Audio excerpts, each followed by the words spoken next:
我那可怜的弟弟，还是给你留着吧。初一啊，你奶他们还没回来呢，那我去你大爷爷那边看看。饿了吧，初一，快吃点垫垫。竟然是肉包子！谢谢四叔。你奶他们还没回来？春儿姐说会晚些。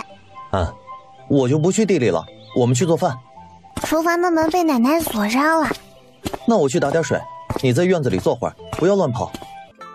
林初一神魂受损，平日里不似别的孩子那般活泼好动，很多时候他都是静坐在那儿，目光空洞的状态，别人看着就觉得他的确是个傻子。5年的时间，他的神魂养得差不多了，修为也到了该突破瓶颈的时候。他最近想进山一趟，看看能不能找到筑基需要的药材。空间里的炼丹炉好像不能用了，若是要炼丹的话，还得有个炉子才行，最起码得是个炉子。还是得进山一趟呀，在这之前，这样的穷日子他是一天都不想过了。大山里有什么呢？有灵芝，有人参，这些东西在前世被人疯狂追捧的，在这里也应该能卖上不少钱。可该以什么理由进山呢？老太太和她娘不让她下地，大堂姐1个多时辰就会回来看她一眼，嘱咐她不要乱跑，再带点水回地里。练气其说白了就是比普通的武夫厉害点，不能飞檐走壁，以她的脚程，要进深山得花不少时间。该怎么才能不让人发现呢？一道赤青色的火焰噌地冒出，吓了大白和大黄一个哆嗦。大黄呜咽了一声，悻悻走开，留下大白满眼错愕地看着地面。是的，错愕，很难想象一只狼能有这么丰富的表情。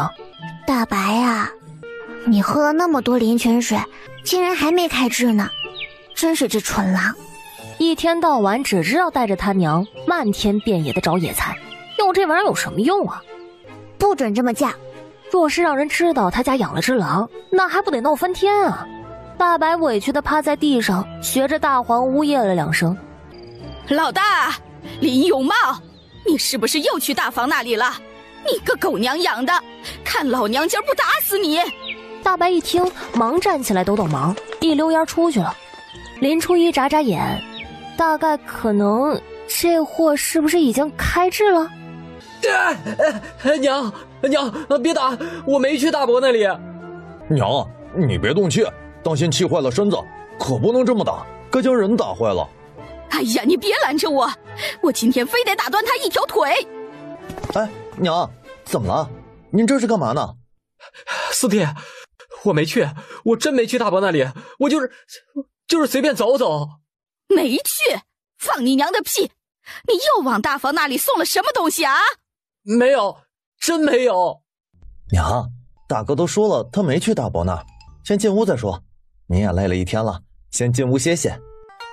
烟袋，我看到大伯给大爷爷买烟袋了。啥？马老太一听手都气哆嗦了。她虽然不抽烟，但却知道那东西贵，最便宜的也得110来文钱。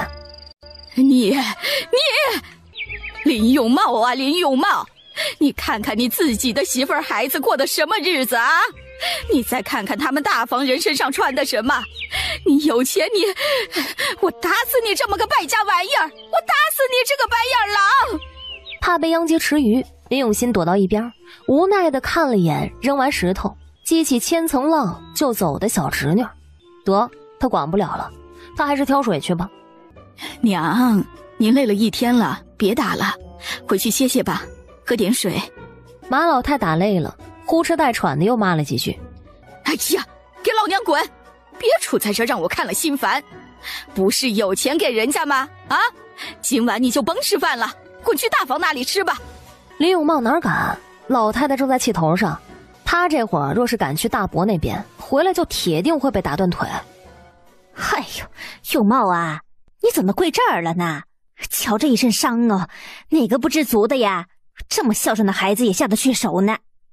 你来干什么？我这儿不欢迎你，你赶紧给我走。我再怎么说也是你大嫂呢，长嫂为母的，你就是这么对我说话的呢？哼，放你娘的屁！还长嫂为母呢？我老娘早就没了。你要是想，你倒是陪她去啊！逢年过节的，我也好给你捎点孝敬。你，好啊，马慧娟，你个老千婆，你敢咒我死呢？活该你儿子不孝顺。我要是他呀，我早分出去了。哼，你还比我大2岁呢。我是老钱婆，你该是个啥呀？我知道，叫老妖婆。林初一默默地给小孩竖了个大拇指，慧眼如炬啊。宝子弟弟今年6岁了吧？我家大壮前年就启蒙了，如今才5岁多，先生就经常夸他有教养呢。嘿，这就是说林家宝没教养呗？大壮不是送走了吗？送到镇上衙门看门去了。切，小傻子。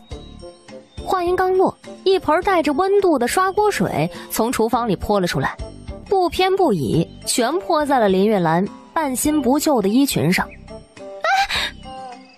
哪个杀千刀的呀？不要脸的小娼妇，心肠怎么这么黑呢？连自家侄女都下得去手呢！我呸！哎，自家侄女，有说自家弟弟没教养的姐姐呢，有骂自己妹妹是傻子的姐姐。我今儿可算是开了眼了。哎，我就好奇了啊，这个时间各家各户都在厨房忙活着呢，你们是干啥来的呀？认亲来了，还是闲得慌找骂来了？马氏呀，你看看你娶的好儿媳妇呢啊！一个晚辈竟然对着长辈说3道4的，要我说呀，这何该休了。老三呢？这个媳妇你不管啦？我呸！我的儿媳妇还用不着你来教训，你算个什么东西？你是没儿子还是没媳妇啊？管闲事都管到别人家来了，真是癞蛤蟆找蝌蚪，搂着别人家的娃不放手。哼，你跟他说甚？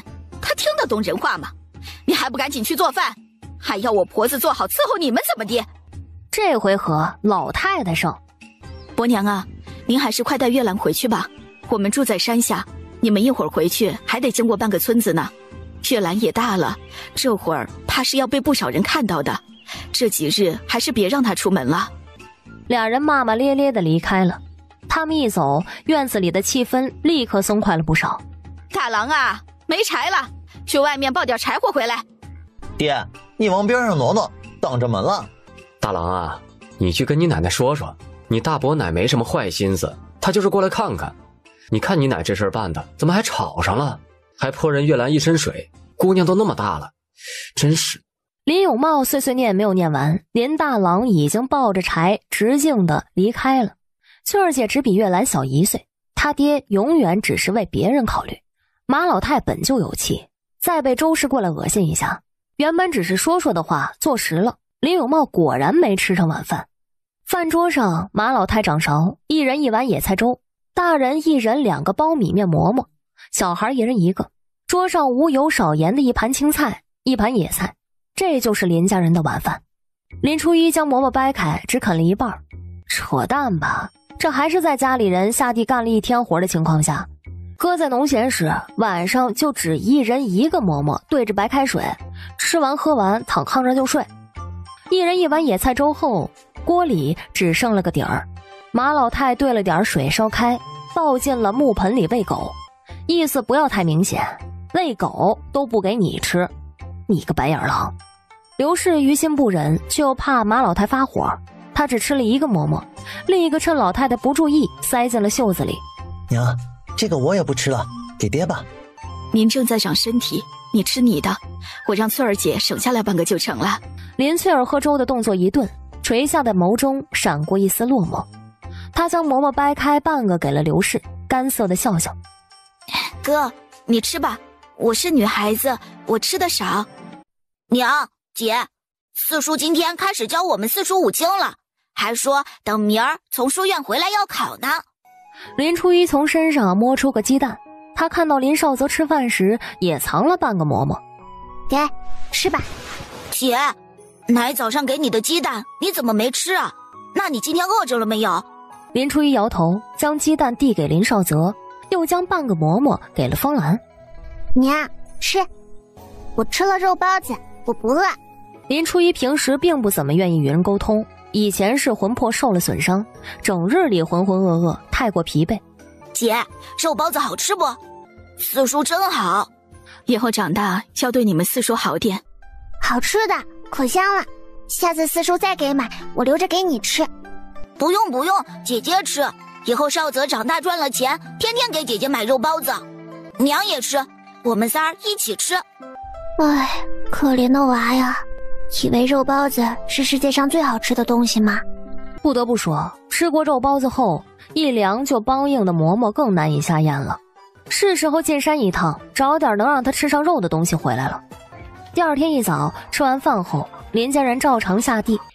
大白，这家人对我都挺好的，是吧？你说我是不是该投桃报李，让他们的日子过好些呢？说什么实话呢？你就是吃不了生活的苦。明天我们进山吧。不要做梦，山上的野菜都是我的。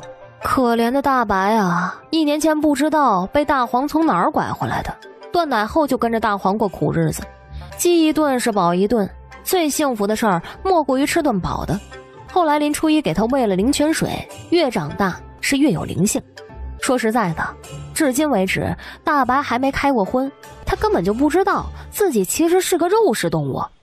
你娘都11了，你不想她在有生之年吃上一顿肉吗？晚上吃罢饭，林初一听到了个好消息，林永新今日睡书院，没有回家。明天马老太要和他娘去镇上一趟，让刘氏带着大郎、翠儿姐和三叔一家下地。从家到镇上来回得半天的时间，老太太去镇上肯定是有事要办，再买些东西耽搁一会儿，回来该是傍晚时分了。所以陈氏会偷偷让他唯一的儿子林家宝在家待着，而且这期间不会让翠儿姐回来。果然第二日一早，老太太天不亮就和方兰出门了，一起离开的还有林永茂。果不其然的，林家宝被留了下来。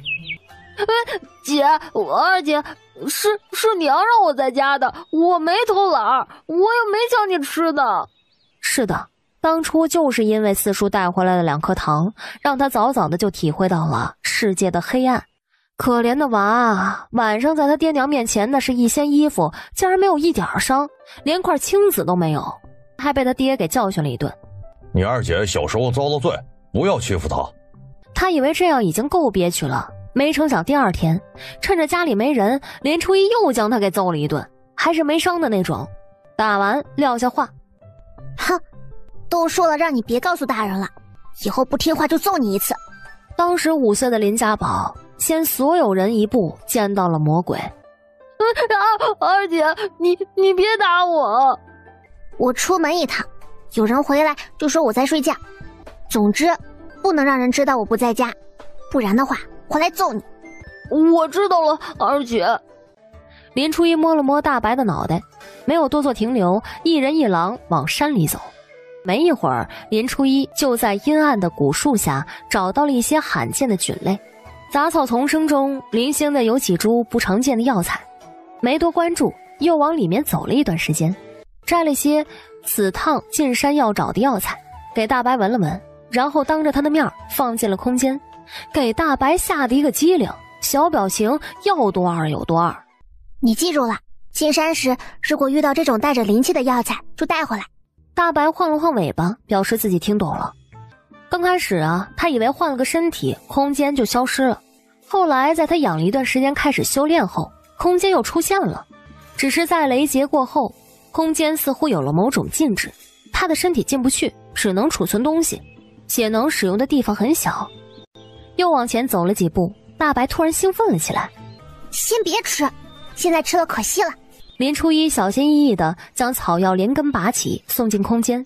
算你走运。炎灵丹的效果便是能让动物开灵智，可比灵泉水的效果好上100倍。若是将这颗炎灵草炼成丹药给大白吃下去，或许大白就可以修炼了。做完这一切，林初一回头见大白仰着的脑袋一直没有放下来，只见古树粗壮的树干上2株硕大的灵芝，一红一黑，漂亮的紧，也诡异的紧。林初一后退2步，一个起跳扒住了树干，整个人像猴子一样窜了上去，小手附上灵芝，将之一一送进空间。林初一跳下树，四处找了找，又在不远的树干上发现了一株，摘下来后没有着急送进空间，而是拿在手里仔细的打量。好浓郁的灵气啊！这山里有什么灵物存在吗？大白凑过来，眼巴巴地看着林初一手里的东西，呜呜直叫，口水都要流出来了。林初一将灵芝掰成2半，收起一半，另一半掰碎了一点一点喂进了大白的嘴里。别贪心，当心吃出问题来。好吧。大白突然竖起了耳朵，眼神一凛，四周响起沙沙的声音，似乎有什么大型动物正在朝这边靠近。林初一耳朵动了动，随即手脚利索地找了棵树爬了上去。眨眼间就见10几只野狼从幽暗的林子里钻了出来。为首的狼王体型健硕，颈毛竖起，他走在最前面，眼睛一瞬不瞬地盯着大白，低头间露出锋利的尖牙，带着不明动物鲜血的口水从兽嘴边滑落。灰暗的毛色拖着扫帚般的尾巴，片刻功夫，周围便弥漫起了一股淡淡的血腥味儿。再看大白，黑蓝色的兽瞳紧缩成圆点儿，呲着牙，警惕地一步一步朝后退去。仔细看的话，能看到它的尾巴一直在抖动。这些是什么玩意儿？怎么都冲着我来了？狩猎时突然听到同伴的叫声，狼群首领瞬间察觉到自己所在的地盘闯入了外狼，以为有别的狼群过来这边了，这让他感觉到了威胁，却没想到是只落单的狼。头狼又向前一步，突然发现对方的身上似乎散发着不一样的气息，他止住脚步，疑惑地看着大白。两狼对视良久，最后狼群首领一声长啸，带着众狼离去了。大白顺势往地上一趴，杀死狗了。林初一一直在树上看着，见狼群离开了，不禁撇了撇嘴，再看大白那怂样，简直哭笑不得。怂货！你不怂，你刚刚上什么树啊？又在山中转了半天，中途林初一打了2只兔子，1只野鸡，他亲自动手将兔子和鸡清理了一下，用火给烤了。于是林初一吃上了来林家后第一顿管饱的肉。大白开了来林家后的第一次荤，吃饱喝足，一人一狼又在山中转悠了一会儿。出乎意料的，要用到的药材意外的好找。大白有灵性，给讲了一遍之后，他就上道了，这让林初一有了捡到宝的感觉。收获满满，天色也已经不早了，林初一决定收手回去。院中并没有林家宝的身影，倒是从屋里传来阵阵带着压抑的哭声，是林翠儿的声音。二姐，你回来了，我没跟人说你出去过。见小孩说话的时候眼神闪烁，不敢抬头看自己，林初一知道应该是奶和娘回来过了。翠儿姐在哭呢，家里出什么事儿啦？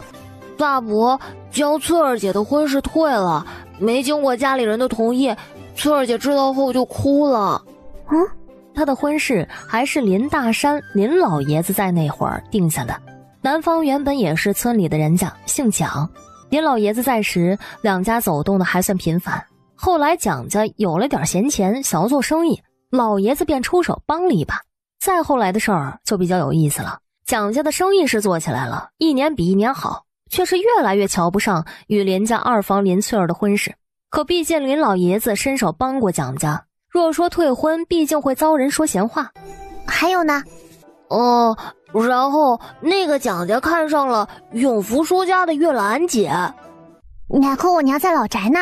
对，奶可生气了，大伯的腿今天怕是真的要保不住了。你跟我娘说我去哪儿了？这事儿不是过去了吗？咋的又问呢？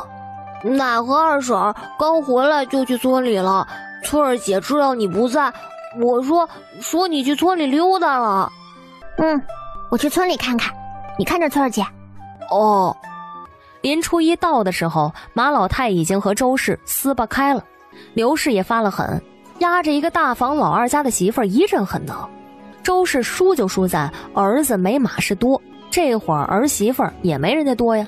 林初一就见他娘面上着急，眼中却没有任何情绪，两手各搭在周氏和马老太的肩膀处，看似是在拉架，偏偏就是拉不开，但总能在马老太要吃亏的时候暗暗用劲儿。周氏顿时就是一声惨叫：“娘，伯娘，你们别打了！”要说方兰没有两下子，林初一怎么就一点不信呢？别打了，娘啊，您在这闹啥呀？刘氏，你们快住手！这不是让人看笑话吗？三弟，你快把娘拉开！娘，别打了！红兄啊，你快起来，把娘拉开！哎呀，住手！都住手！成何体统？这成何体统啊！永茂，你还站在这里干什么？还不把你娘带回家去？大哥，你想想办法吧。林初一站在人群里，眼尖的看到一个10来岁的小男孩拉着一条大狼狗。旺财，去给我咬死他们！一条半人高的大狼狗突兀的窜出来，吓了所有人一跳。衙门的狗平时可都是喂生肉的，野性十足，也就是带回林家村后一直拴在院子里，性子才安生了许多。没想到林虎敢将它放出来，太危险了！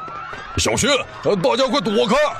林家造孽呀，这狗怎么能放出来呀？哎呦，杀人了！林大海家的狗要咬死人了呀！快走快跑啊！大狼狗挣脱了束缚，兴奋地叫了几声，眼前一团乱，却是目露凶光，呲着牙，奔着拉扯在一起的周氏和马老太太就过去了。方兰惊呼一声，拉着马老太就往后退。林初一眼神一冷，没等出手，就见人群里窜出一道黄色的影子，朝大狼狗扑去。体型悬殊，吃素的又怎么能比得上吃肉的呢？大狼狗被扑倒在地，滚了一圈，咧开大嘴，牙齿闪着寒光，一口咬在了大黄后腿上，连毛带肉硬生生地撕下了一块，疼得大黄惨叫一声，却并没有逃走。这是狗的忠心护主。哎呦，大黄啊，你个老钱婆，你他娘的还不如一条狗呢！老娘跟你拼了，我今天就撕了你那张脸！哎呦，老二媳妇儿，你莫拉着我，我今天跟这个老钱婆不死不休！马氏，你发什么神经呢啊？那亲事是你家永茂同意退的呢，这既然退了，婚嫁各不相干，你找我干什么呀？我呸！忘恩负义的东西，我稀罕那破亲事啊！一家子烂心肝的货！大白被人群挤得昏头转向，刚从人群里挤出来，一伸头就见他娘被只大狼狗压在地上，脖子被咬住的地方呼呼的往外渗血，后腿被撕了一块，呜咽的惨叫声越来越弱。大白的眼神一下就变了，身上的毛发根根竖起，来不及叫唤两声就猛窜了出去，速度快的只能看到一道黑色的残影。大白是狼，就算吃素，牙齿也比狗锋利得多，尤其是他浑身的气势，灵气中带着丝丝煞气，不是太蠢的动物见了他一般都不会发起攻击。森寒的利牙狠狠刺进了大狼狗的腹部，这时大白第一次尝到血的味道，旺财一声惨叫：畜生，让你咬我家狗，让你咬我们家狗！大白感觉到危险，猛地一回头，目露凶光，满嘴是血，时刻准备扑上来撕咬的模样，吓得林虎一个哆嗦，竟然一屁股坐到地上，连个声都发不出来。真是初生牛犊不怕虎，没看到连他爹都不敢上前吗？大白，够了！林初一出声制止了想要使劲把大狼狗给弄死的大白。大黄已经一瘸一拐的离开了，大白追他娘去了。马氏，这个是衙门的狗，你也敢呐？狗咬狗一嘴毛，畜生打架打输了，你还要替他出头不成？狗拉回来时，衙门就说过，不可放出去，会伤人。伯娘一家好大的胆子，竟然将人命不放在眼里，知法犯法，罪加一等。弟妹这话严重了，孩子小不懂事儿，这才不小心将狗放出来。大哥说的哪儿的话，孩子还是看紧的好，毕竟一次是不小心，2次是不小心，若是真的出了事儿，衙门可不管你们是不是不小心。弟妹说的是，我以后会管好孩子的。我不管狗不狗的事儿，你家狗咬了我家狗，我家狗就得狠狠咬回去。我家人也是这样，别人都欺负到头上了，再不吭声，别人还以为我家好欺负呢。我翠姐儿不稀罕那桩婚事，退了就退了，但是他蒋家给我翠姐儿的补偿，你怎么吞下的？怎么给我吐出来？你这说的什么话呢？那些东西啊，是你家永茂送来的。再说父母还在着呢，子女的亲事由父母做主。永茂同意退的婚，也是他把东西拿给我们家月兰添庄的。我呸！我还没死呢，家里还轮不到他林永茂做主。我告诉你啊，不将东西还回来，这事儿没完，我去衙门告状。以前的事儿我也给你翻出来，到时候啊，咱们一起算。以前什么事儿啊？我可没昧下你东西啊，是你儿子送来的。哼，他送去的，家里可是一个人都不知道啊。还有蒋家还回来的银子也到了你手里吧？我告诉你，周芳华，明天天黑之前，你不亲自将东西送到我手里，就是舍了这个儿子不要，我也要上公堂，将这些年的委屈一件件的算清楚。林永新就是这个时候到的，在镇上听到大哥将翠儿的婚事退了，他就知道家里会闹起来。既然娘都这么说了，到时候永新写好状纸，早早等在衙门处。走，我们回家写状纸去。我可得好好想想，那一桩桩一件件我都给他翻出来，到时候该我们的都得给我还回来。马老太一行人浩浩荡荡的离开，周氏的脸青了黑，黑了红，细长眼都快冒火了。我会让娘将东西送回去，还请四弟和婶子手下留情。说完了也不看林永茂，直接关上了门。林永茂颓废地蹲在地上，周氏方才进屋，连一个眼角风都没有给他，更是没有人问他要不要进去坐坐。爹走后，家里就大伯一个长辈，我明明听爹的话，处处为着大伯一家，怎么到头来两头都不得好呢？娘真是糊涂啊，一笔写不出2个林字。村子里就只有大伯家这一门亲戚，出了事儿还不是得大伯这边出手帮忙？娘怎么就是想不明白呢？林初一正在给大黄包扎伤口，趁着四下没人，林初一从空间拿出几颗药材，没有丹炉也没有药炉，就只能用老办法将药材烤干，捏成粉末撒在大黄的后腿上面。可能有些疼，可怜巴巴的呜呜乱叫，呼吸时而急促时而缓慢，浑浊的眼中逐渐升腾起了水汽。大白急得在一旁直跑土。伤得太重了，我彻底清理一下，很容易化脓腐烂。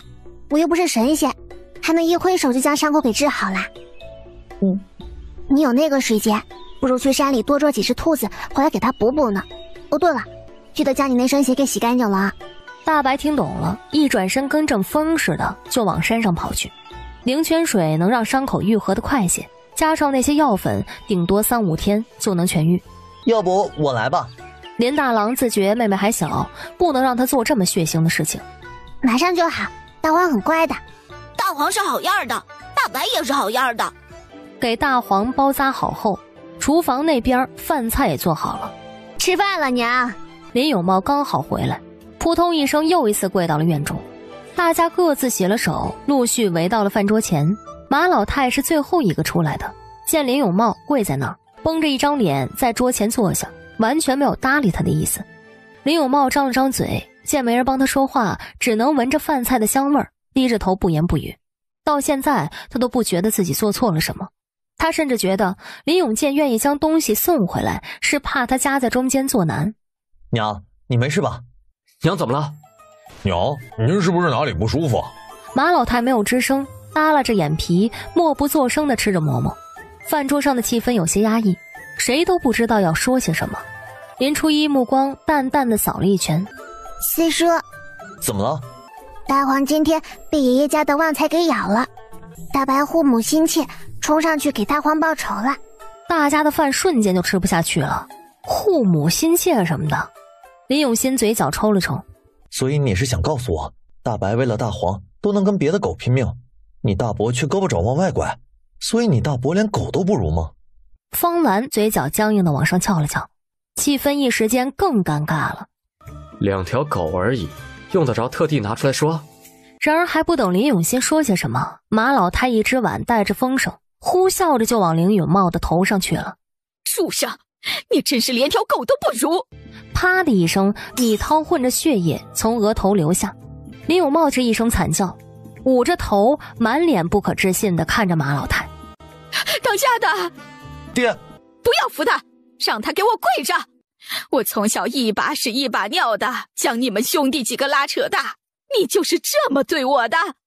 你大伯是长辈，他周氏是长辈，林永茂啊，你能不能睁大眼睛看看你娘我呀？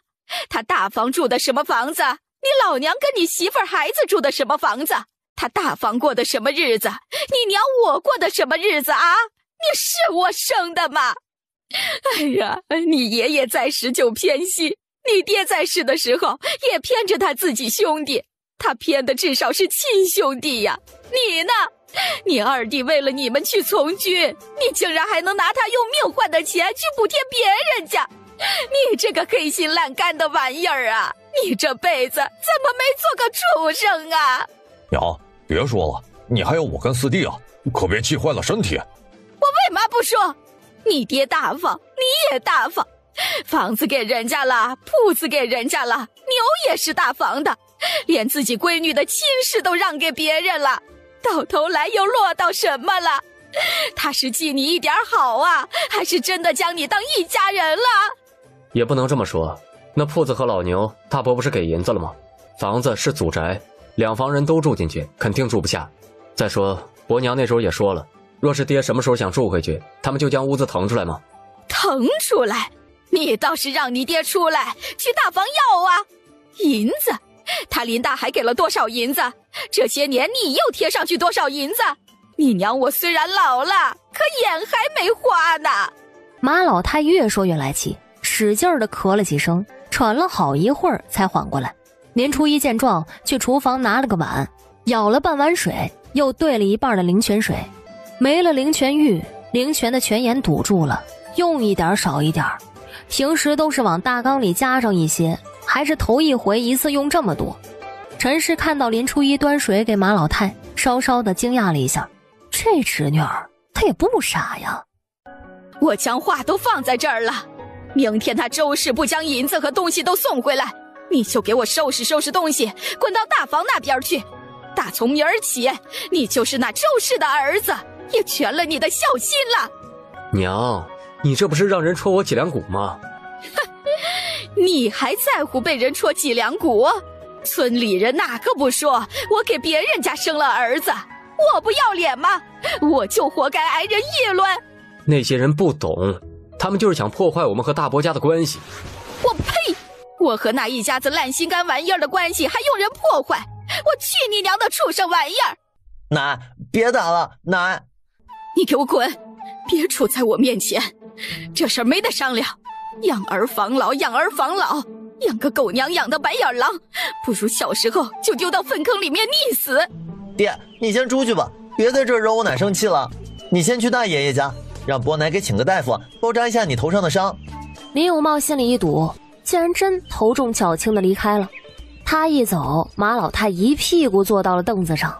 若说刚刚是发泄，这会儿真是心凉了。都说长子是挑大梁的，可他生的这个挑的是别人家的大梁啊！造的什么孽呀！我真是。林永新与林永平两兄弟对视一眼，深深地叹了口气。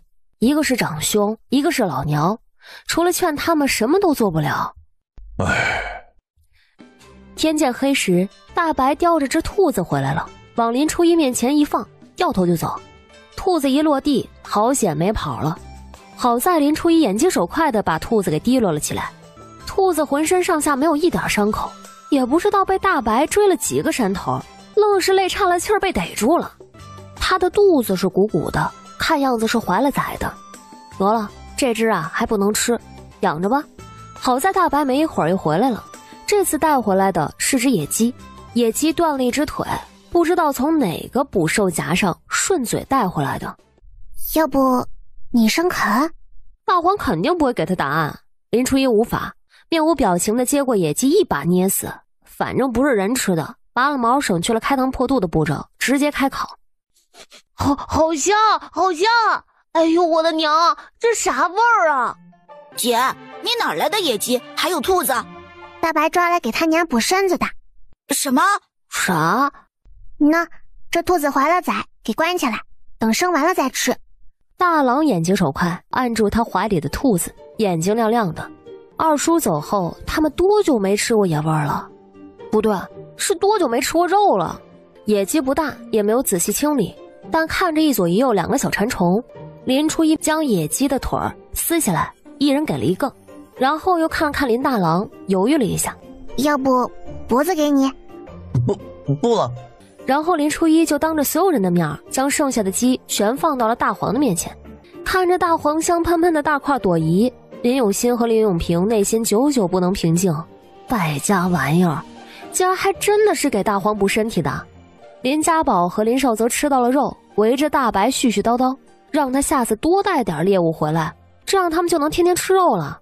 这给大白烦的呀，趴在地上，两只爪子搭在嘴上，闭着眼装死。夜里洗漱上床，方兰坐在床边，愣愣地看着林初一。不知道过了多久，轻皱的眉头缓缓舒展，轻轻地叹了口气。不管如何，娘都会陪着你们。你平庸，娘护着你；你不凡，娘一样能护着你。第二天一早，路过马老太的房间，听着里面压抑的咳嗽声，林初一停下了脚步，静站了一会儿，四下无人。他将那抹黑色的灵芝从空间拿出来。奶，是我。初一呀，你有事儿啊？今天怎么起得这么早啊？啥事儿啊，初一？自从林初一那次发烧，大夫说可能会影响脑子，马老太心里就多少对这个孙女儿多了点愧疚。奶，你吃。哎呦，我的个娘啊！我我哪有这么好的命吃这个哟？哎，初一呀，告诉奶，你哪来的这东西呀？我昨天进山了。啥？大白带我去的。哎呀，谁带你也不行。你进深山了？没有，在半山腰，就是走得有点远。那也危险呐。哎呀，大白再聪明，那也是狗啊，它不是人呐。你怎么就跟着它上山了？你娘知道不？林初一摇头。给奶吃的。奶不吃，你给你娘拿去，让你娘去镇上卖了，能卖不少银子呢。林初一再次摇头。给奶的。奶，你不要一直觉得我傻，其实我不傻的。家里的事我都知道，也懂。奶你，还有三叔，还有四叔，还有我们孝敬奶奶，连大伯那一份一起孝敬。所以奶，你要好好的，也跟我们一起等我爹回来。知了，奶知了，奶不纠结了，不想了，不想你大伯那个白眼狼了。初一呀，奶不吃这个，等明儿咱去镇上将它给卖了，奶买肉给你做饺子吃，做白面饺子。说来奇怪啊，马老太也不喘了，也不咳了，腰都挺直了不少，一张老脸上容光焕发，竟然感觉年轻了几岁。老太太给煮了鸡蛋，几个孙女孙子都有，就连大郎和翠儿姐都有，让刘氏受宠若惊的。马老太还听说了昨天大白叼回来一只兔子，一只野鸡，给大黄补身，这才想起来去看看大黄。看到他状态挺好，又兴冲冲的去看了那只怀了崽的兔子。吃完饭，马老太就给所有人分配任务，当然突然不傻了的林初一也没逃过。林初一被派去挖野菜了，随行的还有一脸生无可恋的林家宝，满面兴奋的林少泽和浑身郁郁的林翠儿。大白远远地跟在最后面，一路上林翠儿一直低着头。13岁正是散发活力的年纪，她却如同被晒蔫巴的叶子。林翠儿回过神来时，就发现已经跟着林初一到了一片从未来过的地方。她有些惊慌，四处看了下，发现不是很深，才放下心来。好多野菜。林翠儿脸上也有了笑意。早点挖完，早点回去。林初一用手抽着背篓，对挖野菜毫无兴趣。姐，你怎么蹲在那儿了？这里的野菜又肥又美，咱们多挖点，晚上让大伯娘多炒一盘。我不想吃野菜，我想吃肉。二姐，我也想吃肉。就昨天的鸡腿老香了，想着口水就直往下流。哪来的肉啊？都是菜。你就在那儿坐着吧，一会儿我挖满了就倒给你。头一次出来能走到这儿，初一已经很了不起了。大白，太好了，就要有肉吃了。大白将野鸡往林初一面前一放，没一会儿又叼来了一只。有肉了，我们烤着吃。不好吧？要不带回去，晚上让奶做了一起吃。你觉得带回去你能吃得上？林翠儿目光一暗，是啊，奶虽然不像别家的奶奶那样偏心，家里孙子吃啥也不会少了孙女的，可他娘一定会让他的那份省下来给哥哥，哥哥不要，那也会给爹吃，不想给爹。可是若让大人发现，回去会挨揍吧？我保证不说，不跟爹娘说，也不跟奶奶说。大姐，吃吧。那我来收拾，初一和少泽捡柴，家宝继续挖野菜。一切准备好，林翠儿也忍着激动，将2只野鸡给收拾好了。这功夫，大白又送回来几只兔子，依然是活的，被林翠儿捆住了4只，放进了背篓。这下有这几只兔子，它们吃野鸡便心安了许多。林初一偷摸的给林翠儿手里塞了一小包盐。小堂妹是不是早就想好了上山来偷吃啊？这胆子也太大了。林少泽、林家宝2个小的乐疯了，烤肉的香味充斥着鼻腔，眼睛眨也不眨的盯着。哎，你们看，大白又带啥回来了？那是啥？只见大白嘴里叼着一只纯黄的动物，拼了命的往林初一所在之处跑，身后还呼啦啦的跟着一片。林翠儿几人远远的看着被黄鼠狼大军追杀的大白，差点没把眼珠子给瞪出来。白痴，快给送回去，别往这里带了。送回去？那能吗？大白被追了几个山头，累得呼哧带喘的，都没舍得松口。他觉得这东西虽然闻着臭了点儿，可是用在身上灵气足，带回去给他娘补身子，应该能好吃。我的娘啊！初一，快来我这儿，我手里有火，野兽都怕火。林初一眉头一跳，就见被大白叼着的那只黄鼠狼浑身是血，已经奄奄一息了。他一巴掌扇在了大白的脑袋上，赶紧将黄鼠狼给夺了下来，二话不说先给喂了点宁泉水，感觉到他气息强劲了些，才松了口气。这时追着大白过来的几10只黄皮子也停在了不远处，从中间走出个身上带着杂毛的老黄鼠狼。只见他直立起身，对林初一又是拱手又是作揖，眼里迸发着金光，嘴里吱吱乱叫，诡异至极。初一，快回来！姐，你快过来！我家大白林志初开，很少进山的，得罪了各位也不是有心的，希望各位有怪莫怪，不要放在心上。那老黄鼠狼一见林初一身上散发出来的灵力，原本愤怒凶狠的眼神顿时平息了些，又是吱吱几声，接着用右爪指了指林初一手里半大的黄鼠狼。林初一蹲下身，将那只黄鼠狼放在地上，原本奄奄一息的黄皮子竟然摇摇晃晃地站了起来，向黄鼠狼走了几步，回头站起身，向林初一作了个揖。是大白先冒犯的你们，我救你也算是2清了。老黄鼠狼点点头，又冲林初一拱拱手，吱吱地叫2声，带着众黄皮子离开了。大白呜呜叫2声，似乎在埋怨林初一将他好不容易逮到的猎物给放跑了。真当自己是狗啦？林雾你也敢招惹？你是白痴啊！好在那老黄鼠狼不想惹事儿，不然又是个麻烦。被一群黄皮子盯上，虽然不至于怕，但烦也烦死了。那怪我吧，你也没告诉我什么玩意儿不能抓。一人一狼交流完，林初一一回头，就见林翠儿3人目瞪口呆地看着他，仿佛不认识他了一样。那么看我做什么？我又不是妖怪。姐，你跟那个大黄狼子说话了。我是能听懂他们的话呀。啥？二姐，你能听懂野兽说话？你能与野兽沟通？这是个秘密，你们千万不能说出去，不然泄露了天机，我会被雷劈的。我被山里的神仙收做了弟子，平时发呆的时候其实是在修炼呢。发呆就能修炼吗？那我也能发呆。姐，你问问老神仙，能不能也收我为徒弟啊？那可不行，我姐聪明，你蠢，神仙不要你这样的。初一，你说的都是真的吗？当然是真的，师父教了我本事之后就离开了，说是带我修炼到了一定的境界，再回来继续教导我。那你师父都教了你什么？就是跟野兽沟通吗？这古人不是信鬼神的吗？这丫头怎么这么不好骗呢？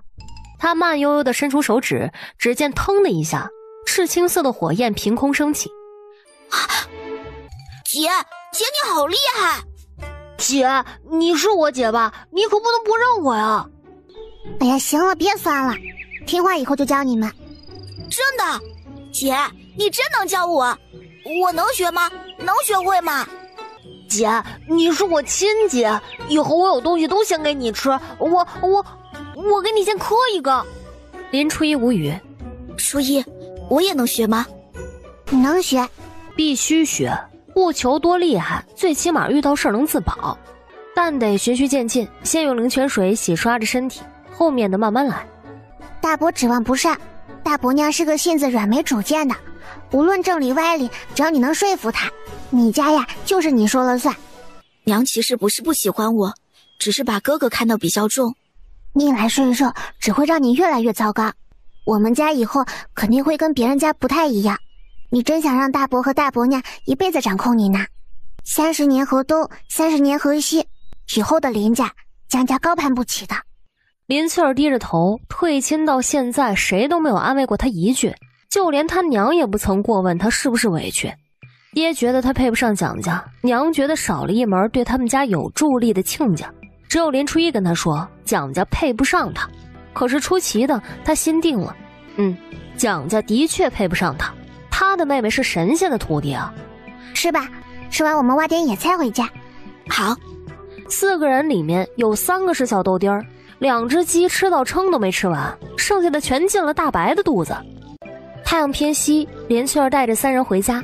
下山时竟巧合地遇到了同样上山挖野菜的林月兰和林虎。哎，你们哪挖的野菜？给我！我们自己挖的野菜为什么要给你啊？你给不给？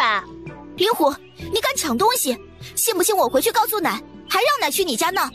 臭不要脸的贱蹄子！没人要的货，别跟我说话。奶奶说了，你晦气。你小小年纪满嘴喷粪，你娘就是这么教你的？臭丫头，小傻子，你敢打我？大白，哎，这孩子我认识啊，那天咬伤我娘的帮凶。林虎一看到大白，想到还在家里起不来身的旺财，顿时腿一软。让我知道你再敢欺负我弟弟，我就让大白咬了你的小丁丁。你敢？你不要脸！傻子要什么脸？我们走吧，再不回去奶该担心了。林初一扫了眼站得远远的林月兰，那是你姐吧？看你被欺负，她还挺嫌弃的。你别胡说，林翠儿，你敢欺负林虎，我告诉你爹！林翠儿心里不由自主的一抖，可想到林永茂被奶奶扔出家门了，又松了下来。那你去告啊！林翠儿，你不孝，难怪五哥会不要你，满身的脏臭味，活该一辈子地里刨食。你那么精怪，不还是出来挖野菜吗？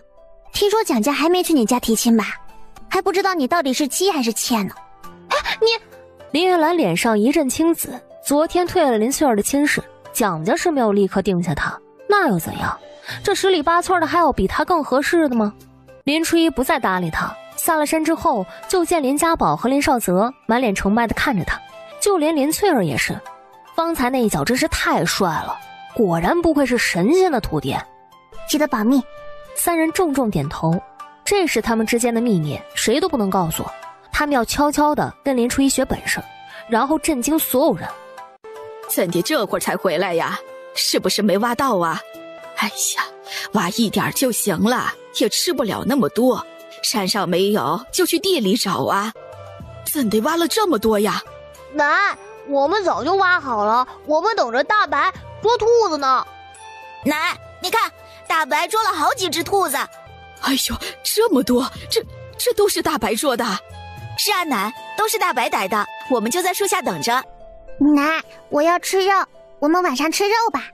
马老太笑得脸上都开花了，看向大白的眼神晶亮，跟看着衣食父母似的。哎呦，娘的乖儿子，上山挖个野菜都能拔得这么多野味呢，你咋这么能呢啊？来，快给娘亲一口。大白默默地白了他一眼。你乖儿子在这儿呢，我逮的跑了几个山头，累岔气儿了都。兔子当然还是养起来了，挑了2只受伤严重的出来，2只兔子和大白菜一起炖了一大锅，香气四溢，还特地给林初一贴了2、3张白面饼子，家里就剩那点白面了，全给贴了。几个小的蹲在院门外的墙角嘀嘀咕咕。林初一在教林家宝和林少泽引气入体的法门。练气需要循序渐进，照我教你们的，什么时候能感觉到丹田了，就是小腹的地方有一股气体流窜，再来告诉我，继续往下学。姐，屁算吗？姐，你别打我呀，我跟你开玩笑呢。明天早上就开始练，记住，别被人看到了。一大碗一大碗的白菜炖肉上桌，配的是玉米面馍馍，人手2个。当然，林初一吃的是单独做出来的白面饼子。林玉珠就在这个时候上门的，远远的闻着肉香，还挑了挑眉。哎呀，二婶家这是吃的什么呀？这香味儿啊，都飘到村子里去了。马老太原本带着笑意的脸立马拉了下来，不过看到林玉珠手里的布匹，神情又松了松。可不比你们大房吃的好，你来做嘛？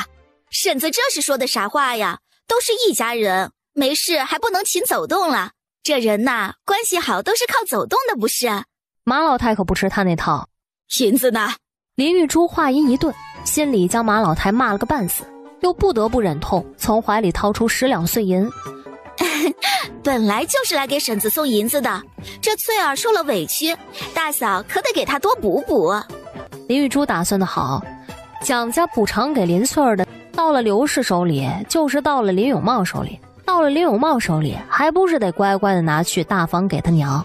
毕竟林永茂可还在大房那儿白吃白喝呢。马老太闷不作声的收了银子，将布匹拿进屋，回来后再没有看林玉珠一眼。几个小的吃到一半，好奇的抬头打量处在一边的林玉珠：“你怎么还不走啊？”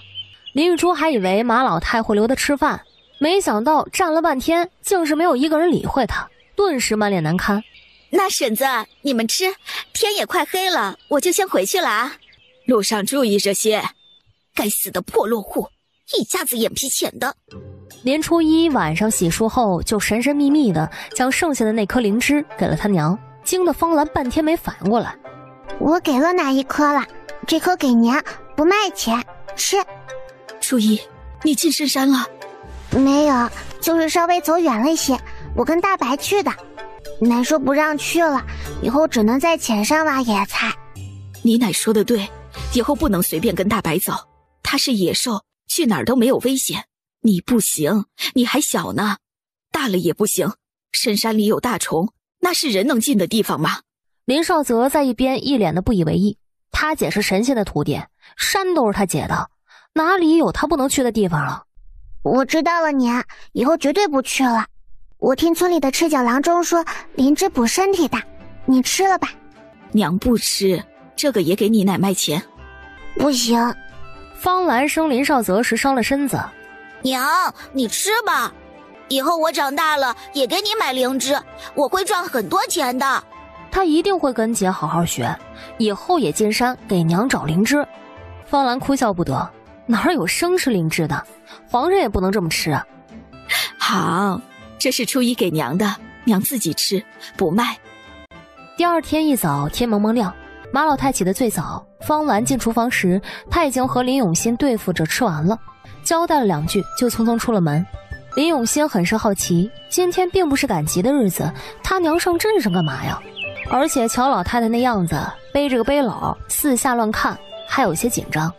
娘，那么远的路，你要带什么跟我说一声，我傍晚顺道给带回来就是，用得着你亲自跑这么一趟？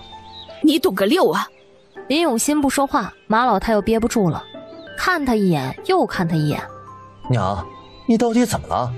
这怎么还跟见不得人似的？三儿，娘跟你说个事。到底什么事啊，娘？马老太又四处打量了一番，见一个人影也没有，这才往林永新身边走了走，神秘兮兮的。你别出声啊，你将背篓上的干草扒拉开，再把下面的布掀开，完了给娘再放好。娘，这是灵芝这么大。哎呀，你瞎嚷嚷个啥呀？三儿，你也看到了，你觉得药铺能给多少银子呀？不能坑了我吧？三儿，你知道不知道啊？你给娘个准话。娘，我知道，不过你这哪来的？马老太瞥他一眼，思索着将林初一给他灵芝的事情说了一遍。林永新听的也是一阵后怕，这小侄女胆子也太大了些。也不知道那孩子是命不好啊，还是有福啊。三儿，不管怎么样，这银子回去都得给你二嫂一半，你得记着老二一家的好，咱们都得记着。哦，娘，儿知道了。说了半天，你倒是说说，能卖多少银子？老太太还是比较关心这个。这东西跟人参的价值差不多，得看年份。一般有钱人家有这种东西都是自己留着，关键时刻吊命用。药铺里也说，有些猎户或者采药人进山遇到了，拿到药铺里去卖，品相好年份足的都能卖个好价钱。你别说那些没用的，到底能卖多少啊？这个还是得看年份。我记得陆同庄家买过一株40到50年份的，30两。不过咱们是卖给药铺的，应该会便宜些。那你看看，咱们这是多少年的呀？娘，我也是头一次看到这么大的灵芝，上哪能知道那么仔细啊？我猜这么一株应该不低于70、80年啊。哎呦，我的个娘哎！40、50年就30两，那70、80年得多少银子呀？三儿，你扶着我点儿。哎呦，娘有些飘啊。紧赶慢赶的到了镇上，林永新不放心马老太，跟着一起进了镇上最大的药堂。掌柜的不在，你们看诊还是抓药？坐下等会儿吧。不看病也不抓药，我们来卖药材。你们这里收不收药材呀？我说老太太，你也不看看这是什么地方？我们这么大的药堂，缺你那点药材吗？不抓药赶紧走，别在这挡着门。我们药堂的草材都是固定从别人手里收的，谁知道旁人的药材好不好啊？老太太，你还是去别的药铺问问吧。我们的药材肯定是好的，要不你看看再说。你们掌柜的呢？让他出来看看。娘，我们还是去别的药铺问问吧。见伙计看他们的眼神带上了厌恶，马老太点了点头。现在的乡下泥腿子真没眼色，为了赚几个铜板，什么地方都敢进。狗眼看人低的东西，我还不卖给他了呢。他就是这会儿求着我卖，我都不愿意卖的。这世上势利眼的人多了去了，娘，你别放在心上。我以为那么大药堂价钱会高点，没想到人家会不收。我们去济世堂，那里的齐大夫应该能要。二位是看病还是抓药啊？我们是来卖药材的，请问贵铺收药材吗？哎，您是宏远书院的林秀才吧？正是不才。真是林秀才啊，快请进。这位是秀才老夫人吧？请进，请进。背篓里就是2位要卖的药材吗？能否打开看看？若是铺子里需要啊，我就都留下了。马老太将背篓放到桌上，早已经没了最初的那份激动。然而在李掌柜看到背篓里的东西时，他却不淡定了。这我可能做不了主，二位坐下稍等，我这就去后院请东家。东西在哪儿？老夫看看。齐老，您先看看，若是铺子里用不着的话，我们再去别家问问。好东西，的确是好东西。这灵芝你们当真要卖吗？卖呀，能给多少钱呢？这株灵芝无论是从色泽还是药香上来看，都是极品。何时采的？怎么不早些拿来药铺啊？哥家收苞米呢，你就吱个声儿，能给多少银子就完了。你打听那么多做什么嘛？哎呀，若是早早送过来，老夫用特殊方法给保存起来，能少流失不少的灵气啊。不都告诉你在家收苞米吗？这咋还磨叽上了？不过这灵芝年份已经超过100年，也是足够了。这样吧，我给开85两银子，这个价钱算是良心价了。你们可以挨家问问，在别的药铺可开不出这么高的价钱。多少？85两。老太太啊，林秀才，这个价在镇上真的是高价了。不信您去别的药铺随便打听，应该没有人能再拿出更高的价钱了。掌柜的说哪里话？我们能来这儿就是冲着药铺的名声。我娘是第一次见到那么多银子，让二位见笑了。离开济世堂时，老太太整个人都是恍惚的，尤其是身上揣了那么多的银子，她看谁都不安全。觉得谁都想抢他的钱。林永新见他那样，无奈得很，也有些心酸。娘，明年我就下场，一定让你过上好日子。别跟我说那些没用的。三儿，我现在觉得走哪儿都不安全，你说这咋办呢？娘，要不我请半日假，先送你回去。能请吗？会不会耽误你呀？书院能给请吗？没事，半日而已，温故而知新，晚上我多看会儿书就行。好啊。哎呀，不行啊，现在还不能回去。我答应给初一那丫头买白面包饺子，我得去买白面，还得再去打点肉呢。那您去买东西，我先回书院找先生请假。我还是跟着你一块儿去吧，我不放心呐。娘，您别总捂着兜，您是怕别人不知道你兜里有银子吗？马老太立马松开捂着兜的手，放哪儿都不自在，感觉手都不是自己的了。娘，一会儿买完东西，咱们租辆牛车，一来一回用不了多少时间。那中。娘，四弟，家里这是我们要发财了吗？林永平远远的见两人从牛车上下来，又见拉了满满一牛车的东西，眼珠子都要瞪出来了。这些东西大大小小加起来，不得个5、6两银子？大伯娘是送了银子不假，可他娘啥时候这么大方了？马老太一顿疯狂购物下来，没喝上一口水，这会儿嘴干得厉害。我现在没空跟你说话，你去和四儿一起，先将东西搬到院子里去。哦。马老太几步到了缸前，拿起葫芦瓢使劲舀了一大瓢，刚凑到嘴边，只听打厨房里传来轰的一声巨响，随着瓷器四分五裂的声音，房子似乎都跟着震颤了一下。马老太都吓懵了。咋了？地龙翻身了？惊吓过后，三人的目光齐齐看向厨房，就见林初一推开门，噌的一下从里面窜了出来，伴随着不断的咳嗽声，那张小脸上黑乎乎的。初一，发生啥事儿了？哎呦，我的亲娘哎，你这是干啥了？就见厨房里的那张小木桌此刻已经四分五裂，木块中还掺杂着粗瓷的碎片，他仔细认了认，应该是家里熬药的药炉。林永新回头看林初一，林初一扑棱着两只眼也看着他，突然冲他笑了笑，露出一口小白牙。林永新额头一阵黑线。初一，你到底在里面做什么呢？姐，你咋了？刚刚怎么回事啊？我说我也不知道，你们信吗？马老太明显不信呢，就你在厨房待着，那么大动静，桌子都崩了，咋能不知道呢？初一啊，你别怕，出了啥事儿跟你奶说，这到底咋了？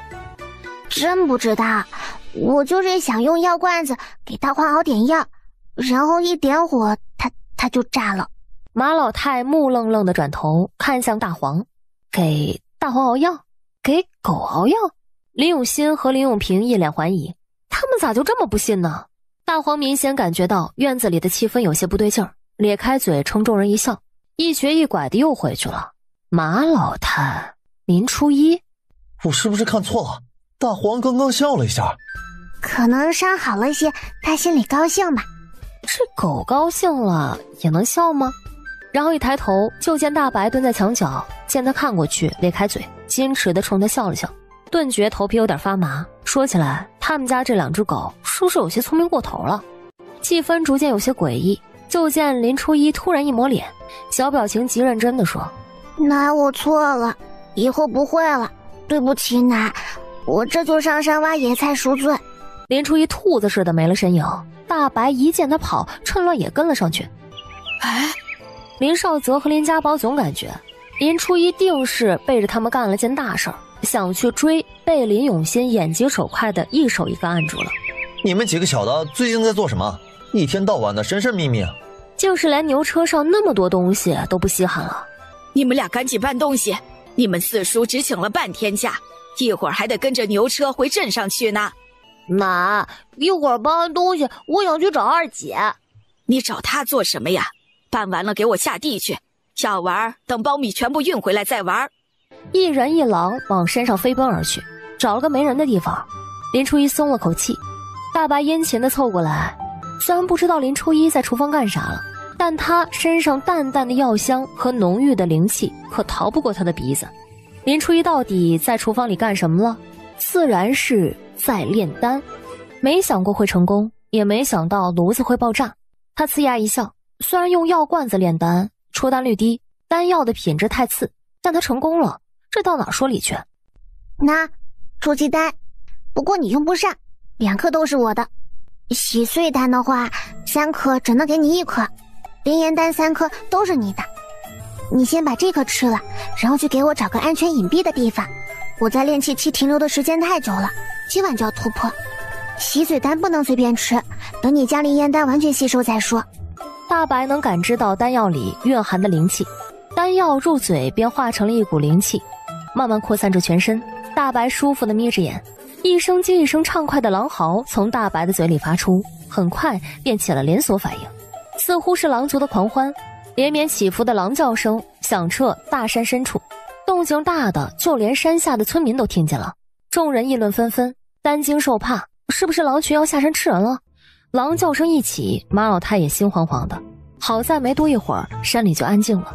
老太太和着面，突然想起小孙女还在山上，说是挖野菜，那狼叫的那么凶，不会是出了什么事儿吧？想到这儿，马老太吓得脸都变了颜色，出门就往山上跑，心里砰砰直跳，跑着跑着就红了眼眶。大白吸收1颗炎灵丹就用了快1个下午，林初一出于谨慎，只给喂了半颗洗髓丹。洗髓丹一吞下去，大白立马夹着尾巴，身子紧绷，紧接着就浑身抽搐，疼得满地打滚，嗷嗷直叫唤。哦，对了，有个口诀我念给你听啊，你照着我说的，用之前体内积攒的灵气去洗刷经脉。你怎么不等我疼死了再说？吸收了灵岩丹之后，大白跟以前比的确更聪明了，他如今的智商堪比一个人类12、13岁的少年人。也不知道大白有没有听懂，反正没多一会儿，浑身抽搐的状态就缓了下来。林初一观察了一会儿，发现他虽然呼吸粗重，气息却相比方才强劲了不少，除了眼睛睁不开爬不起来，其他方面都还好。一直等到太阳落山，没发现大白有其他特别的状况，林初一便设下结界下了山。他刚一走，10几只灰色的野狼便从山石后面走了出来，自发分散开，守住大白所在的地方的各个路口。打头的头狼趴在地上望着结界中的大白，眼神警惕中又带着几分炙热的期待。林初一下山的路上捡了一窝野鸡蛋，又采了些能吃的蘑菇，正琢磨着晚上该怎么瞒着林家人出来，一抬头就看到了马老喘着粗气，眼眶发红。奶，你怎么来啦？哎呀，你这孩子，家里缺你那点野菜咋的？说跑就跑，打破了药罐子，我老婆子还能吃了你不成？奶，你怎么哭了？放屁！我这是跑得太快，被沙子迷了眼了。奶，你怎么能说屁呢？多埋汰呀！小叔还是秀才呢，你可是秀才娘。埋汰？哪儿埋汰了？秀才娘怎么了？别说秀才娘，就是皇帝他娘皇太后，那也得放屁。咋的呀？那屁来了，他还能给憋回去不成？林初一扑哧一声就笑了，头一次发现他家老太太还挺逗。林家的晚饭一大碗一大碗的白面饺子上了桌，一家人吃得热火朝天，几个小的更是撑着肚圆。老太太将今天买的布料分配了下去，我买了不少棉花，吃完饭给你们各房分一点，做完衣服的剩下的跟以前的旧棉花一起掺和掺和，做2床被子。天冷之前呢，再将房子修缮一下。今年冬天咱们过个暖和年。娘，还修房子呢？咱家有那老些钱吗？本来我就是不想将这件事情告诉你们的，但是想想又免得你们不知道记恩，得了东西也不晓得该感谢谁。灵芝，哎呦，我的天哪！咱家初一还是个福娃呢。娘，二姐不是福娃，二姐是神仙的徒弟，我现在是二姐的徒弟。娘，都是一家人，就不要说谢了。初一还是个孩子，能误打误撞遇到灵芝，也是他运气好。是啊，是初一运气好，可也不能有下次了。你们可不要再脑子抽了去犯险啊！若是让我知道谁偷摸进了深山，就算没遇到野兽，回来了我也打断他的腿。知道了，奶，我保证不去了。这种犯险的事儿我们不做，人好好的比什么都好。我可提前告诉你们了，灵芝是初一发现的，我老婆子用这钱给她买点什么，你们也不要眼馋。应该的，娘，给初一都该给他。奶，我没什么想要的，你让家宝和少泽去私塾念书吧，别人家的孩子这么早就去学堂了。家宝，还不快谢谢你二姐呢？谢谢二姐。谢啥？二姐肯定就是不想他们跟着，嫌他们烦。夜静悄悄的，今天晚上的月亮不算大，只勉强能看得清上山的路。洗髓过后的大白骨骼强韧，体型较之前大了一圈，若不是那双范儿的眼，林初一差点没认出来。大白驮着林初一狂奔大概半个时辰，在一处山谷中停了下来，四周灵气很浓郁。干得好！林初一寻摸了一下，找了块平滑的大石头盘膝而坐。林初一开始尝试着用凝聚起的灵气冲击那道看不见的屏障，一遍又一遍，不厌其烦，一直到那道屏障有些松动，林初一毫不犹豫将手中的筑基丹吞了下去。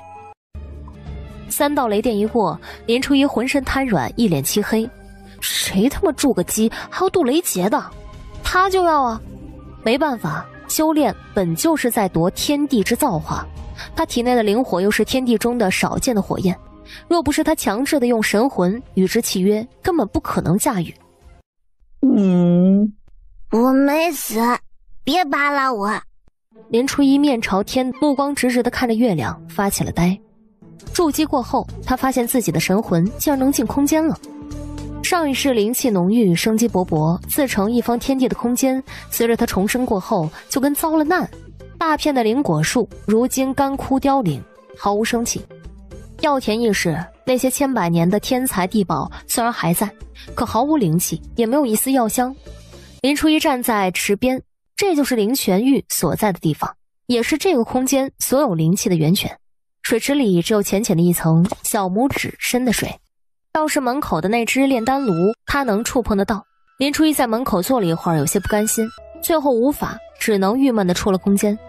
是要回去了吗？你最近几天还是不要回林家的好。谁家的狗能在一夜之间长一大圈的？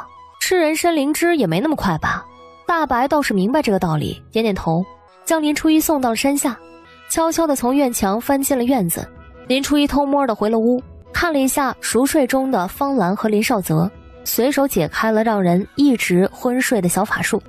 林有茂是在一家人围在院子里给苞米扒皮的时候回来的。为啥？因为大房的活干完了呗，多了个能干又能自己给倒贴钱的壮劳动力。大房倒是没人难为林有茂，也没给脸色看。一直到今天大房地里的活干完了，林有茂身上的钱也倒贴光了，周氏这才假模假样的劝人家回家。有茂啊，你跟我们再亲，咱们也是隔着点东西的，你娘还得是你娘啊，你老在咱们这待着，都是一家人，我和你大伯呀是不会说啥，可村里人那么多碎嘴的呢，人家不仅说你不懂事儿，这私底下呀还得议论你娘的不是呢。林有茂就觉得他爹说的没错，还得是大伯娘明事理，处处为他着想。伯娘，一笔写不出2个林字，咱们就是最亲的人，不怕人说。我娘她年纪大了，一辈子也不识几个字，您别跟她一般见识。周氏装作无可奈何的点头，皱了皱眉。听说前儿个弟妹买了好些东西呢。有茂啊，你是家里的长子，可得说说你娘了啊。虽说是有点钱了，可一家子那么多人吃饭呢，也不能想买啥就买啥的呀。这弟妹呀，咋就这么不会过日子呢？还有这事儿？我娘从镇上买了很多东西。是呀，特地租的牛车呢，村里好多人都看到了，拉了满满一车呀。有茂啊，你是长子，大郎跟翠花又大了，那些东西啊，多半是你娘给你们大房添的。你呀，还是快回去看看吧。周氏显然是比林有茂更了解马老太，那满满一牛车的东西不下5两银子，只马是到手的10两银子，他定然是舍不得一次性花出去那么多钱的。这中间一定发生了什么他不知道的事儿。还有玉珠那日回来说二房那边一桌子肉，周氏心里跟猫挠的似的，眼馋又嫉妒，恨不得自己去看一看马老太到底得了啥好处。娘，我回来了。林有茂一进门，院子里的气氛瞬间陡然一变。刘氏和林大郎面带喜色的站了起来。刘氏刚想喊声当家的，便看到马老太突然阴沉下来的脸顿时哑了声。林初一发现林翠儿手一直没停，全程只抬头淡淡看了他爹一眼，脸上便没有了多余的表情，不禁暗暗称赞：不错，有进步。猪狗不如的东西，你还回来要做什么呀？娘，有话好好说呀，您别动气。这是我家，我不回家我去哪儿啊？哪是你的家呀？你别叫我啊，我不是你的娘，你娘啊搁山下村子里呢。娘，儿子知道错了，您别气，当心气坏了身子。你没错，你哪里有错呀？既然你亲大房那边，那从今儿起你就带着媳妇儿孩子去你大伯那边吧。我还有你3个弟弟，有手有脚的，也不用人伺候。老宅那里还有咱们家2间房子，从今以后你一家就住在那儿吧。你若是以后过得好，我老婆子不沾你一分；过得不好，也别再回来，我就当我没生过你这个儿子。马老太近来想了很多，无论是老二还是老四，以后都会有自己的前途。以前他总想着一家人，人在一起，心也在一起，有劲儿往一处使，却忘了2儿子日后可能会越走越远。大房那边都是一些吸血虫，林有茂若是一直跟他们私拔不清，那就是个拖累。这恶人他来当，早当早好。娘，你这是要将我们分出去？娘，父母在不分家，我们不分家呀。奶，我们不分家，我们不去大爷爷那儿。那你们就当我老婆子死了吧。娘，我们是您的儿子媳妇儿，您怎么能让我们去大伯那儿呢？我们不去。娘，您别赶我们走。刘氏一想到要去大房那边，心就冰凉了一片。那得过什么日子呀？奶，我是您的孙女儿，我不会走的。就算分家我也不走，我就睡厨房，我睡后院也成，您别赶我走。他不要和爹娘去大爷爷那边，真去了，那种寄人篱下的日子还不如死了算了。奶，我也不去，这辈子孙子只认你一个亲奶。他爹，不能分，不能分呐。娘，您别说那气话，我是家里的长子，父母在怎么能分家呀？我知道错了，儿子真知道错了，娘，您就原谅我这一次吧，我保证没有下次了。马老太冷眼看着他，他确实能舍得林有茂，但是林大郎和林翠儿那样，当真是触动了老太太的心，他又怎么会舍得送孙子孙女儿去给别人当牛做马呢？这次是看在大郎和翠儿姐的面子，我就看看你怎么改。你若是还像以前一样一心向着外人，死不悔改，我老婆子不屑得你这个儿子，到时候家里的所有东西你一分都别想带走。他是家里的长子，凭什么家里的东西他一分没有？但这话他只敢在心里想想，他也不傻，知道这个时候什么话能说，什么话不能说。林有茂的事明面上就算是过去了，但谁都知道这只是暂时的，20-30年都没有改掉的病，怎么可能一朝一夕就治好了？林翠儿的眼睛时时刻刻盯着他爹，一发现不对劲儿就冷着脸出声提醒。刘氏发现这个女儿最近变了很多，好像跟他不亲了，看他和林有茂的眼神都疏远了不少。这段时间林翠儿照着林初一教的，早晚静心打坐，感应灵气所在，更是有空就绕着房子来回跑，听林初一的锻炼体魄。林初一将他的努力看在眼里，林翠儿想要快点有所成就，他理解，但正是这种急功近利的心理，他不能出现在修者的身上，物极必反。林初一果断让林翠儿结束打坐，教起了他练体，先从一名武者开始练起。不要急于求成，练体和练气一样不能浮躁的。我知道你在担心什么，翠儿姐，我既然认你了，你就永远是我姐。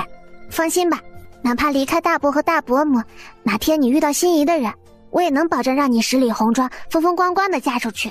林翠儿顿时红了眼眶，静默了很久。可能是林初一的话让她安了心，之后她的身上就再也没有从前的迫切。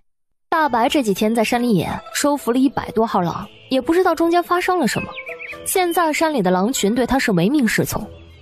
出来，你有事吗？受伤了，知道是什么东西吗？黄皮子吱吱2声摇头。你把受伤的那个带过来，我看看。初一，他说啥了？你听懂了？他有个同伴受了点伤，让我给治一下。初一，你还懂医术啊？那能治人不？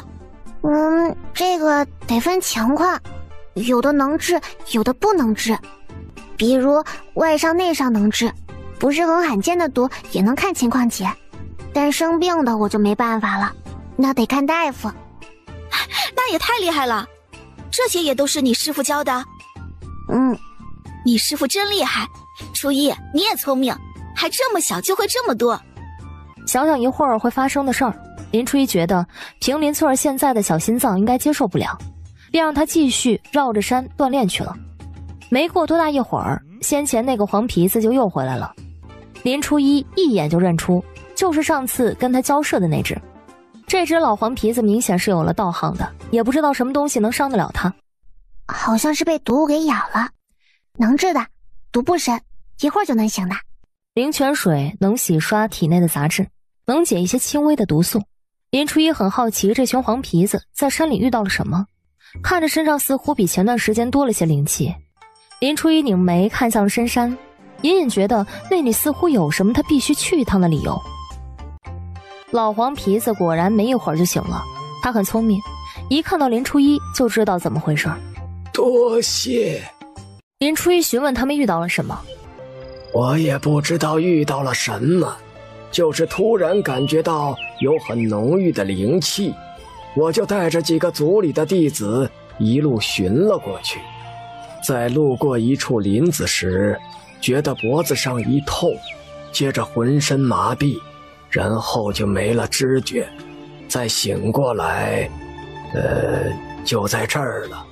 林初一闻言皱眉深思，毒并不算深，也没有多厉害，主要是有麻痹身体的症状。难道是什么毒虫？这几只黄皮子身上多多少少都带些道行，这种有灵性的动物，一般的蛇鼠虫蚁遇到了都会绕道走。还有突然出现的很浓郁的灵气，林初一觉得症结应该就在这儿。要不你带着狼群跟着他们去看看，有危险就退回来。大白应了一声，带着几十号狼威风凛凛地跟着黄皮子们走了。等他们没了踪影，林初一背起了装满猎物的背篓，等着林翠儿一块下山。林翠儿跑得小脸通红，累得呼哧带喘，眼睛却是亮得出奇，往日的那些自卑颓气一扫而空。初一好啦？不早了，我们回去吧，晚上让奶做香辣兔子肉。好，背篓给我，我来背吧。离家不远的浅河里，林三叔带着林大郎卷着裤腿在里面一通乱摸。林永新也下河了，估计是逮了不少的好东西。林家宝和林少泽围着桶乱转，口水都要流下来了。姐，你回来了，三叔和四叔抓了好多鱼，晚上可以喝鱼汤了。最近功课有没有落下呀？当然没有，我可用功了。我也是。林翠儿看着他们笑，这个功课只有他们4个知道指的是什么。你们在这儿看吧，我把背篓拿回去，活着的先给养起来。好。初一回来了，今天带啥回来了？三叔看到翠儿姐的背篓装了不少东西啊。是几只野兔子和野鸭蛋，大白抓的。哎，大白最近怎么不回家了？我好像挺久没看到他了。怕你们突然看到他吓到呗，不过他可能更怕他娘吓到。成半天在，早上晚上我也没看到他。说起来也差不多该让大白回家住了。太阳落山，一行人提着2桶鱼兴冲冲地回了家，满载而归。晚上喝鱼汤，再做一道红烧鱼。 2个小的立马兴奋地蹦得开了。林初一却是一眼看到了低着头眼圈发红正在翻苞米的林翠儿，心中叹气，看样子平静的日子没过几天，他那个大伯又开始作妖了。果然晚饭后，林翠儿找到林初一。初一，你说到底要咋样才能让我爹安安心心的过日子呢？下午林翠儿回来后，将2只还活着的兔子安置好，就把死掉的那只拎进了厨房，准备等马老太回来收拾一下。谁知刚好遇到林永茂抱着一匹棉布从屋里出来，看到他手里拎着的兔子，眼前一亮，伸手就要让林翠儿把兔子给他。你大爷爷生病了，正好这只兔子拿去给他补补身子。林翠儿不可思议地看着他爹，关键林永茂还抱着他奶，明确说明要给他的棉布。爹，奶都不让你和大爷爷那边来往了，你真想奶把你分出去啊？什么把我分出去啊？我是家里的长子，你奶舍不得的。再说，分家也是分我们一家4口，怎么就分我出去了？反正那2匹布是留着给你做嫁妆的，少1匹，你奶到时候早忘了。翠儿姐，你把兔子给你爹吧，这事儿别告诉你奶。娘，兔子是大白带的，这事儿初一知道，你以为我不说他就不会说吗？啥？大白？你说咱家那只大黑狗啊，它能逮兔子？原来咱家最近吃得好都是因为它呀。林翠儿知道自己说错了话，不吱声了。林永茂却是上前一步，一把夺走了他手里的兔子，扭头就走。那兴奋的模样，傻子都知道他是要将这件事告诉大房那边。爹，你敢去，我就告诉奶。